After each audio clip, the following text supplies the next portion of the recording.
before I go, I'm not sure exactly when I'm leaving yet. It'll be at least another week, I think. There's some good, we don't call them replacements, successors, as you might see, that are interviewing this week. I know a couple of the guys personally, and they all seem to be good candidates. That's that. Let's get right into it. Again, like I said, this is supposed to be informal, and I have a microphone. I'm not like a big public speaker, guys, so just bear with me. The newsletter that I wrote, that everyone read, I guess, and I just want to express that I don't, these are my observations, my opinions of what goes on. I don't have all the answers for everything. I just, basically today, I'm here to give my opinions, and anyone who has questions and stuff from what I have observed over the past 4 months or however long it's been, that I can help the future, everyone's future here. That's why I'm here. Again, I don't have all the answers, and my opinions are worth what they're worth. It's not, they're not magic or anything like that. So I don't want anyone's expectations. Like how I see it from my eyes. I'm an outsider coming in and just making observations. So the board is divided, and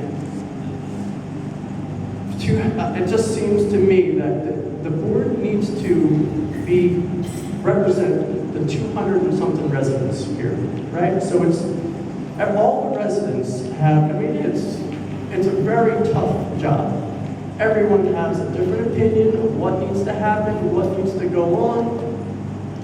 My suggestions are, because of what's happened and how the board is divided, is there's too many major decisions that have to be made by people that are not qualified to make these kind of decisions, which, and I don't mean that in a bad way, I'm not a brain surgeon, so don't come to me and ask me to change someone's brain,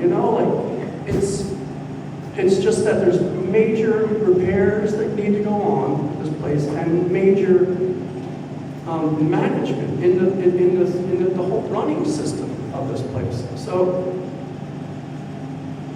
members of the board are great at their things that they do, but that doesn't qualify them to be handling such major repairs and organization of a property this big. It's 7.5 acres. So I just feel like that needs to be pulled out of the equation so that the board can focus on other matters at hand that can be board decisions. My major thing is to pull out the repairs. Like I wrote about Ray Ho from Kahili Builders. I have no affiliation to Ray or anything. I just think that the guy has proven to be, number one, patient enough to deal with everything that goes on here. He knows the buildings, and he's still willing to work. A lot of people don't, I have a lot of friends that are contractors here on Island, and I call them, I'm like, hey, can you come down and I have this project? And they're like, at Sun Village? No way. Like, no, I'm not going to come down there. It's too much.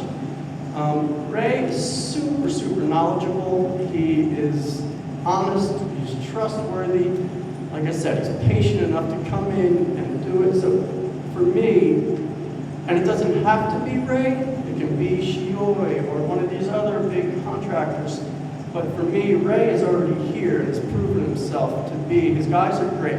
I hawked his guys, following them around, watched them hiding, watching them. They all do their thing. There's a couple of little where they didn't clean up good enough in this spot or that spot, but for the majority of the time that they're here, they're polite, professional, respectful. I think that a guy like Ray is the one who needs to come in and handle the repairs that are here. I put down this, which I want to try to, I guess I should kind of halfway pass it around. This is what I've talked to Ray about. Yeah. If you take half that way. And the money behind it and the time it should be done, it's not perfect, but again, it should be handled with the guy who's going to, I keep bringing up Ray, and just because I feel comfortable with him and I've talked to him about it.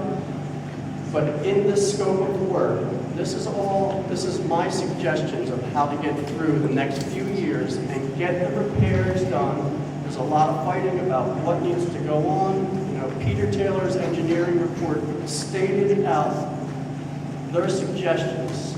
A big engineering firm like that has to cover themselves as far as how much they say to. They have attorneys that, like, they can't, for me, I would have liked to see a more descriptive report and that lays it out like this, that says, you know, you're a big engineering firm. I'd like to see it laid out and give us an actual true direction that we need to go in. Legalities and stuff doesn't really allow them to do that. I mean, unless we really press on them, I guess we could get them to come and do that, but they need to be compensated for that. But it is in the report. It's laid out, the repairs and stuff that need to be done. There's more repairs that are in the report that I've seen. They've made suggestions about the walkways. The walkways is one of the biggest issues for me. I think that they need to be, the carpet needs to go and something else needs to be replaced there. Some of them, it's ruining the concrete, so it definitely needs to be addressed. In this reserve study for this year, this is on the first page, and I believe some of them were not very clear on the first page, but the beginning balance is 949 something. That's our beginning balance, and the money pretty much goes through each year of what needs to be done. This is not exact. There's things in here that roof cleaning and maintenance, that doesn't need to be in there anymore. So this needs to be fine-tuned. It's just a general guideline to go off of, but it can be, it's pretty close. But again, the guys, associate, the builder, the contractor, need to sit down and figure out the order of how things are done. I've been a contractor for a long time, but this would be a big project to come in and say, just to come in and orchestrate what has to get done at what time. Those are not decisions for any of us to make. You know, I've been a contractor for a long time, and it's like, this is a big one for me to take on. You know, I did mostly residential. So this is someone that they need to handle it. They need to come in and orchestrate how this is going to go down. And we need to be able to trust them and say, listen, if I need to do gutters first before I do painting, you're the professional. It's on you. I'm pushing the responsibility on you, so now you're held liable for it. Not everyone else. This is why we have those guys. So if anyone has any questions on this, I can explain that to you a little more. I'm going to try to make all this a little brief. Does anyone have any questions so far? Yeah, my name is Rich Hefner. Judy and I just bought Paul's place at A110. And I guess what we see on the electrical part is that's number 2, electrical repairs. We have switches that don't do anything. We have plug-ins where there's no electricity. Is that the individual homeowner responsibility for that? Yes. Absolutely. That's what I think. It's only everything on the interior is homeowner responsibility, including your back lanai wall. The association covers the concrete walls that come out, separate handrail, and the lanai deck.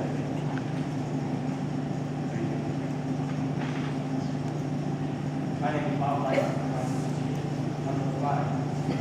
I'm not sure if I understand it correctly. Decisions. I would go to associate, not necessarily just Bob. I would go through associate. They offer other services other than just, you know, we pay Bob contract. He's our account executive.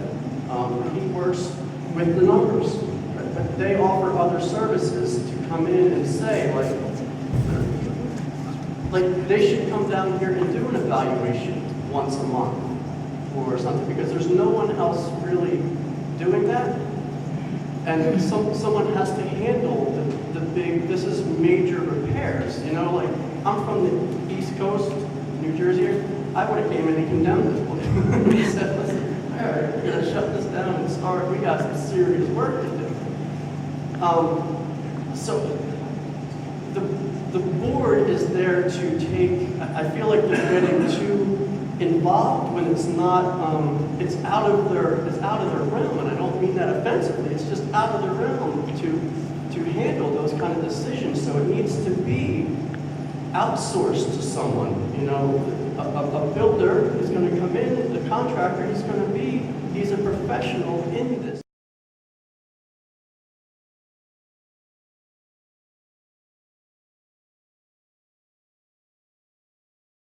I've talked to the contractor.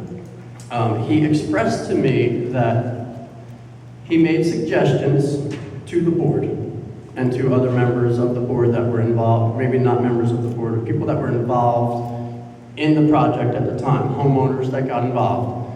He made suggestions. They were not agreed upon. He expressed himself that said, listen, I will do this work, but I cannot guarantee it. My suggestions are different from what you're accepting, so I'm going to do it. Now, whether or not he is he accountable? To an extent. He did what he was told to do, which is kind of odd, I guess, but I mean, he did what he was told to do, knowing that his suggestions were not accepted. As far as I feel, at the end of it, he was pretty much fed up and was like, I'm doing this. What the major things that I see, or the venting situation, was sloppy. It was sloppy and it was not done properly. So that's... By him or before him? By him, the venting was sloppy, or before him, it was already sloppy? No, this is for the new heaters. We're talking about the hot water heaters, right? Yeah. The venting was, the venting form was a major issue, because what it's doing is they have an intake and an exhaust all in the same line. So one was basically choking the other one out. So it was sucking in the bad air, choking the other one out. So one or two were not working properly. So I wasn't here for the whole transaction. I believe there was people involved that had a lot of opinions why they were working or setting up to do the work. And again, this is only how I see it. I mean, there's a million, I don't know. There's definite opinions, different sides of the stories and stuff. This is how I see it, or I was told about it. So I agree that it was not properly installed correctly. It got sloppy at the end. Again, you know, it's a hard decision to find out who you're going to he's a reputable guy. And him personally is, he's a genius on plumbing. I mean, the guy's been doing it for 50-something years. You would go in, you would think, I think that if he came in and was able to do his job properly, and because people don't like the suggestion, this is where the problem comes in, is that, and I'm not sure, I can't say, because he's not, maybe he wasn't the right guy to do it. You can only go off of experience. The guys that are out there now, Ready Man, I know Ryan, and I've worked with him before, and I'm very comfortable with him. Like, he's going to do the right job, and he does, and he handles himself well. Leighton, I don't really know that well. I've talked to him a couple times. So I don't know if he was the right person or not, but the way I see it, he was not able to come in and do his job properly as he's been taught to do or experienced in doing for the past 50 years. And then things went sour, and he's like trying to get it done, and then split. Do I think we can sue him or anything like that? No. This flaming runs deep here, and it's going to take a lot of money from the association. You know, Rob, I bring this up because I think this is what complicates your suggestion. You know, yes, it would be great to have someone overseeing everything so that we have a really knowledgeable person guiding us. Because in my opinion, that person really did us wrong. I hear what you're saying, but I'm a professional. If someone asks me to do something that I don't think is professionally sound, I refuse. I don't go ahead and do a job and then have these terrible. Yeah. So something has to change. This site manager position is, the compensation isn't enough for someone that's going to be educated enough and experienced enough to handle that. If that's the case, you need to pay somebody $90,000 a year to come in and be the project manager. Because it's become a situation where whenever there's major repairs and stuff that have to go on, like I said, it's a big job. So you either need to hire someone that's able to make all the right decisions and hold. If you're paying someone $90,000 to $100,000 a year, you know what? Now it's your responsibility. If not, then you need to take in someone else that is going to be able to do it. A qualified, experienced project manager, a contractor. If, associate doesn't have people that they don't have project managers that they send out, but they have evaluations or answers that say, you know what, this guy, or hire someone to do, I don't know, a rundown, and oversee, take 5 of the major people that applied. But again, people need to be compensated for it. Even me, I'm not applied because I wear so many hats in this job that I'm doing all kinds of things and there's no clarification. Again, with Associa, like I came in here, walked in and had the keys to the office and everything, and here I go. If it wasn't for Liz, I would have been walking around in circles like, oh, where do I go now and how do I do this?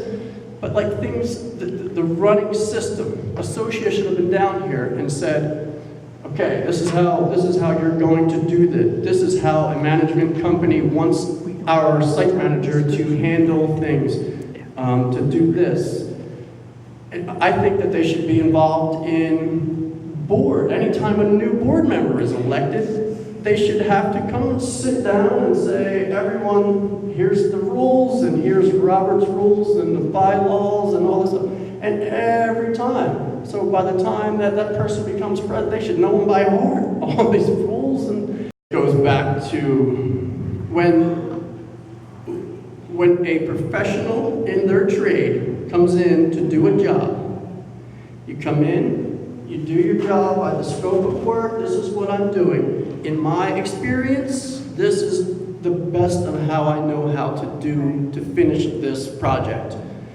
If I'm uninterrupted, I go in, I do my job, and then I walk away, I am then accountable for this. So if it does not work, and something fails, okay, then I go in and you have to say, like, I paid you X amount of dollars to do a job. So you need to come and fix it, repair it. Is it a manufacturer defect? Whatever it is, figure it out. But should he be responsible if in fact it didn't come from a reliable source of instruction in the first place? Mm-hmm. That's where the rubber meets the road. Well, He was interfered with, yeah. Excuse me. if he's interfered with it, he Yeah. Would you mind repeating that question for us? We don't know what you're talking about. I don't know that it was a question. Did you hear the first question that I had said? Your second question. I'm sorry. Your second question. Oh, I don't know if it's a question, but it might have been. I would say something like, do you think he should he have been required to be responsible if in fact, which we haven't established, if he was just following rules from what people wanted him to do versus what he thought was better to do and should have been and didn't? See, here's the question. It's basically, should the guy be responsible for the job that he has done if he's interrupted from doing the job that he thinks is best? Yes. Yeah. No. I mean, how? Walk out. He should stop and say, I'm not going to do it the wrong way. Yeah. That's kind of. He doesn't, well, again, I mean, this is something for attorneys to figure out, because a guy like that, would I do it? If it was me and I walked in, I would say, no, listen, I'm not doing this because I don't want to do that. I've had jobs like that where I've bent the rules a little bit for customers, and I tell them the repercussions. If I do this, this is what's going to happen. And you better put it in writing. Yes, in writing. So again, why has there, it is what it is, this place. It doesn't run by the same laws, and you gotta find that middle section in there too. Okay, we've established, I guess it's Bob who was hired to do the job with the plumbing. Later. Bob is the account executive, sorry. Okay, for whoever was hired to do the job for the plumbing, if they had suggestions on how to do it right, who were the people, or who was the person that said, no, do it this way? Who should be responsible for him not doing the job the way he thought it should be done? Is that the board? Well, it was a board member. I mean, this is the thing. And moving on from here, I understand, like, this is,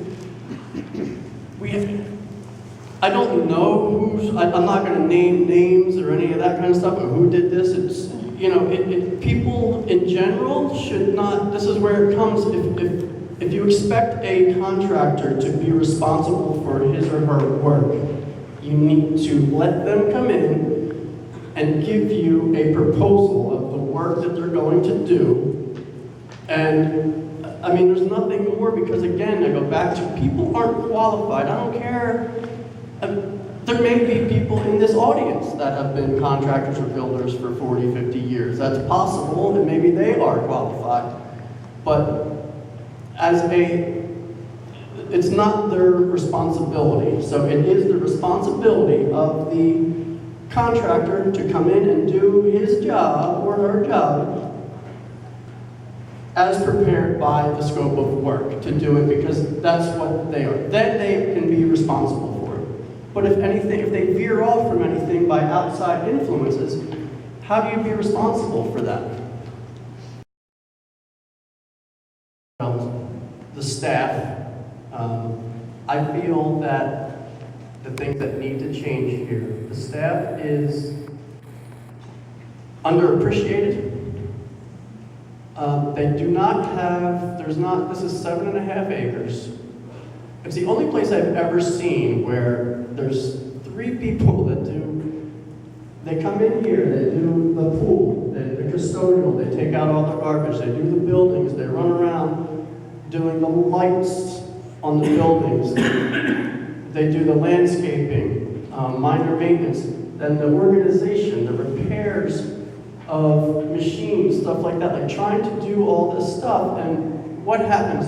Is it possible for 3 people to do it? Not really, but people like Fred has, he's acquired, I don't know how many vacation hours. So he has to go on his vacation hours. He's earned them, he goes away.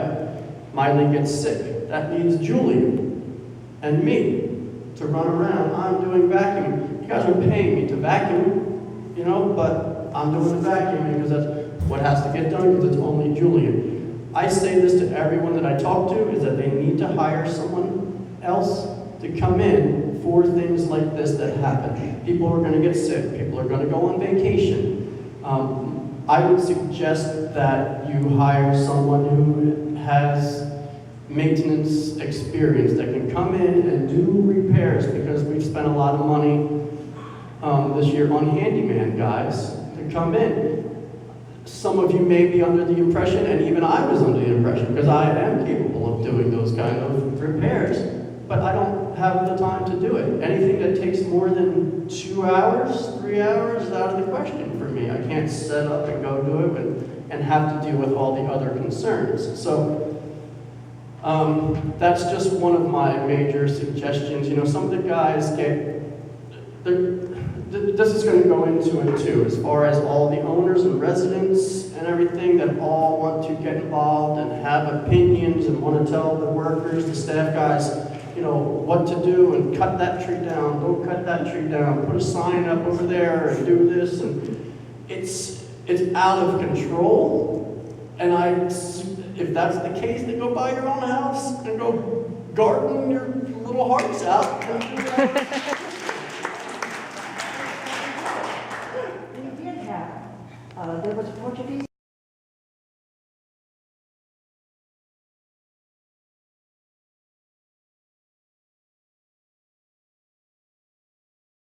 Sealing and the reflashing of the parapets, starting from the top down, top of the buildings, needs to be done.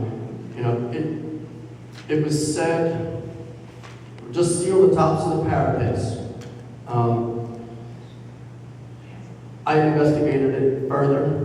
What really needs to happen is that can happen, or we either tear them out completely, not structurally, but just take the face of them off completely and redo it. Or go in with a counter flashing, which can be done, and that's the more economical solution. But they need to be counter flashed and sealed on top. That's, I think it was, it's on here, parapet seal, $5,000 per building. No, That's starting from, Can't- these do not go in order, but they're, okay, here's where it comes into, is that the parapet seal, the gutters. The gutters in the whole entire complex need to go. It blows my mind that there's small residential sized gutters on these big properties. They can't hold the volume of water that comes down. It just needs to go away, be redone. Hardlined underground is the best way to go, which leads to courtyard design, the courtyards where everything comes down. And I'll get into that a little bit too, but that's one of the things, gutters. The walkways, the carpet has to go away. It's destroying the concrete for our walkways, and it's waking up the siding. I mean, it's all wood siding, T111. So it's just destroying that, and it has been for years. I mean, there's some of them that are leaking straight through.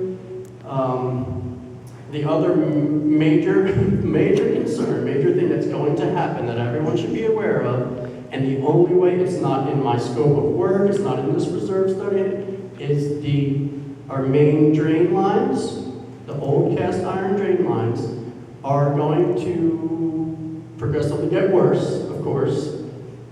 They have not been addressed. There's really no way to address them throughout time. I mean, it's not like, you know, you can't blame anybody. They're cast iron pipes. It's what happens. Eventually, they will fail. They're going to fail. They're corroded. You can't. I've tried running snakes through them and stuff like that. What I would like to do, and if it doesn't get done before I leave, I'll make sure that whoever comes after me follows through, and as long as the board or whoever makes the decisions is going to agree that we get on the guys' wing drains. They come in with the jets, and they can come in and jet them. Snaking them doesn't work. That is only a temporary fix to keep them going for a while, but eventually the owners of Sun Village are looking at an assessment, and it's probably anywhere from $800,000 to, could be up to $1.5 million to to do the job properly and replace what they need. They need to come out from ground floor, from courtyard up all the way to the 4th floor. They will have to come out. So that's going to be a major one. Again, it can be addressed the proper way, and it's not like everyone needs to say, come up with, $10,000 a piece and all spent, it doesn't, there's other ways around it. How much are the gutters going to cost? That's in the report. It's in there, it's probably going to be, to do the whole complex, it's not an exact, but it's going to be probably somewhere around 75,000, I think, yeah. Is there another one of those papers? Yeah.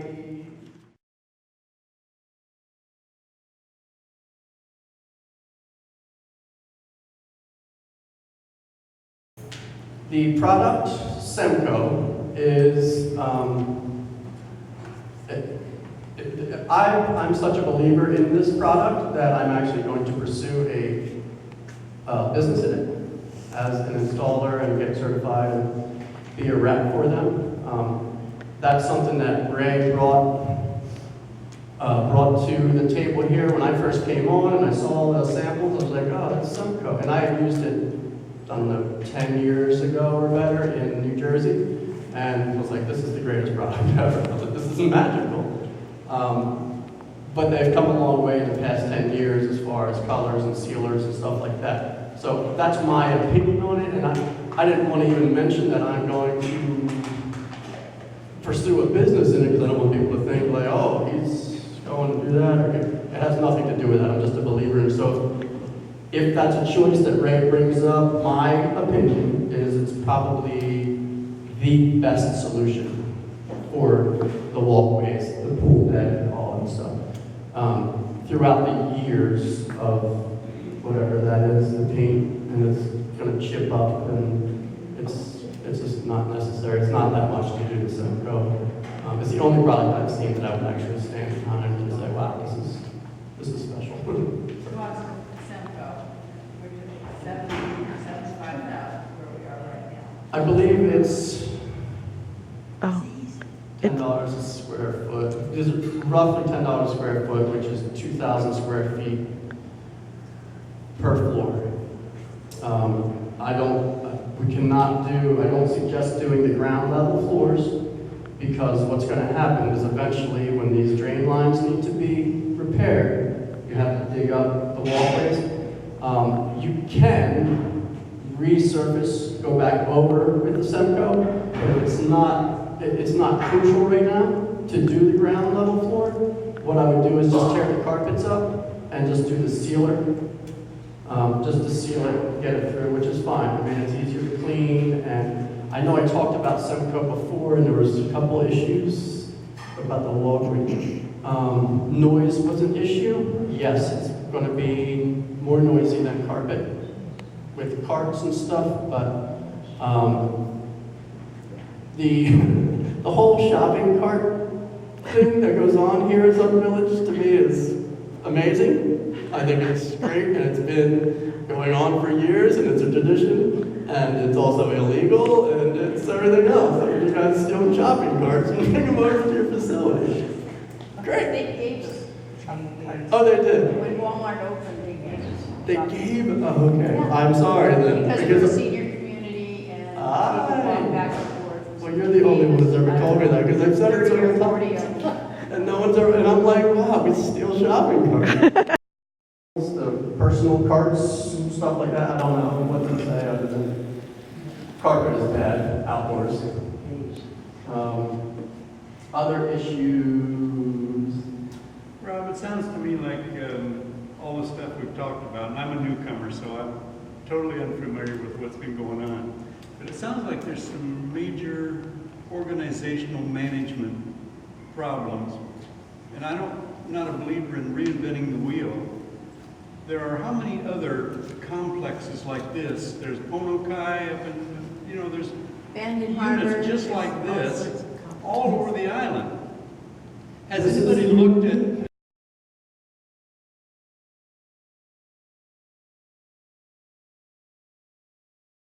And I actually took it personally. I was like, I gotta do something over here. This place, it's crazy. So that goes along with the staff. The staff can't handle, they just cannot handle it, nor should they be, for their compensation, they should not be responsible to do all of these job tasks. It's just not right. It's just like they should be, take the guys, I mean, we're fortunate to have the guys that we have, There's a lot of, like I said before, people don't like one person, or they don't like that one, or they don't like that one. Sorry, too bad, or whatever. They work here, and they do the jobs, that I tell them to do. So it is what it is.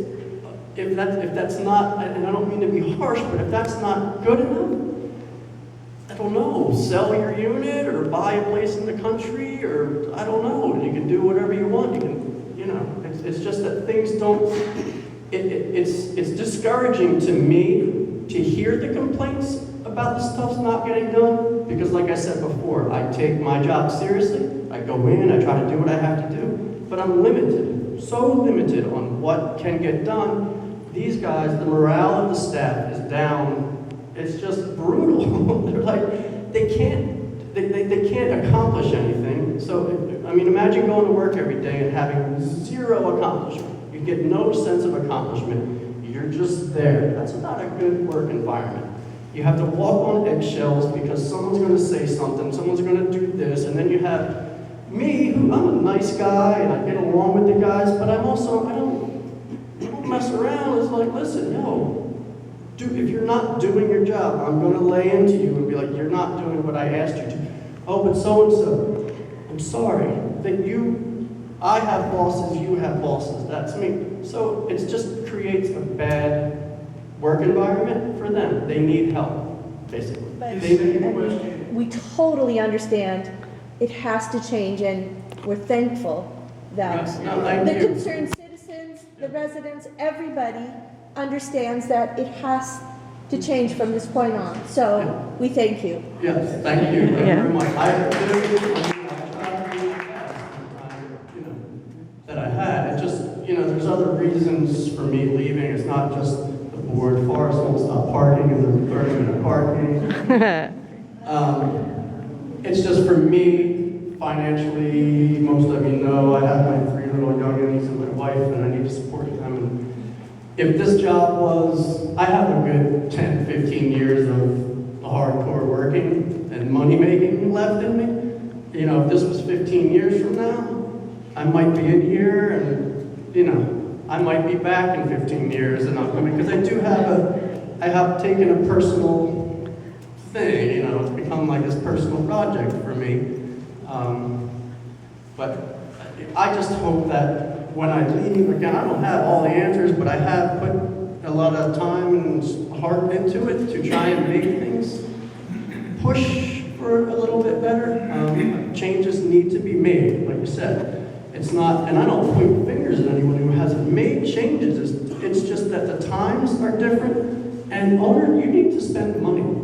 I hate to say it, you need to spend more money on if things are going to happen. Because if you don't spend more money on things, then it's just going to sit the same way, and that's just the way the world works. I mean, it costs me more money to go do things. It's just how it is.